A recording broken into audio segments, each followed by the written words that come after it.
Conversation का टूट जाना या बात का तसलसल बाकी ना रहना, ये इसलिए नहीं होता कि बातें खत्म हो गई, बल्कि इसलिए होता है कि फ्लो खत्म हो जाता है।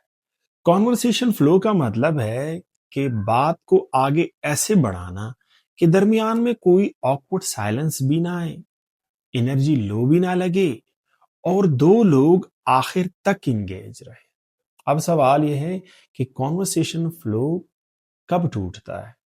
इस बारे में एक रिसर्च में है कि कॉन्वर्सेशन तब ब्रेक होती है जब ब्रेन को प्रोसेसिंग प्रेशर फील होता है, यानी कि या तो हम ज्यादा बोल देते हैं या फिर बिल्कुल खामोश हो जाते हैं।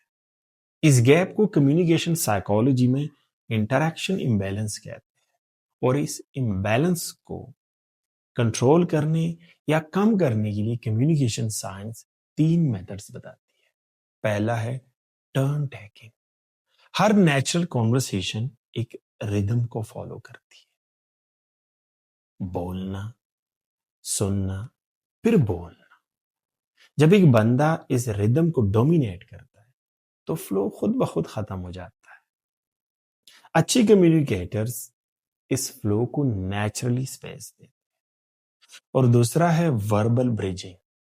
कॉन्वर्सेशन में अचानक बात बदलने की बजाय पहले आपको एक छोटा सा ब्रिज या एक पुल बनाना पड़ता है। जैसा कि आपकी बात अच्छी है, लेकिन आपकी बात से मेरे जहन में एक आइडिया आ रहा है।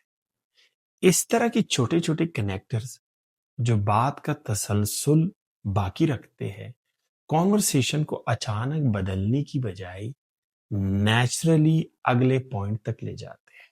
और तीसरा है response depth. One word replies हमेशा कॉन्वर्सेशन फ्लो को ब्रेक कर देती है। अगर आपकी रिप्लाई में थोड़ा सा कनेक्शन या रिफ्लेक्शन हो तो इससे बात नेचुरली आगे चल पड़ती है। और इसको कम्युनिकेशन रिसर्च में रिफ्लेक्टिव रिस्पॉन्डिंग कहते हैं। एक साइंटिफिक इंसाइट ये भी है कि कॉन्वर्सेशन में साइलेंस यानी कि खामोशी हमेशा गलत नहीं होती, बल्कि इस तरह की स्ट्रेटेजिक पॉजेस कॉन्वर्सेशन को और मीनिंगफुल बना देती है, यानी कि और बामानी बना देती है। क्योंकि खामोशी सोचने की सलाहियत को एक मौका फराहम करती है। याद रखिए, कॉन्वर्सेशन एक डांस की तरह है। कब बोलना है, कब रुकना है और कब आगे बढ़ना है, ये सब सिग्नल्स होते हैं। और जो इन्हें समझ लेता है उसकी बात बोरिंग भी नहीं होती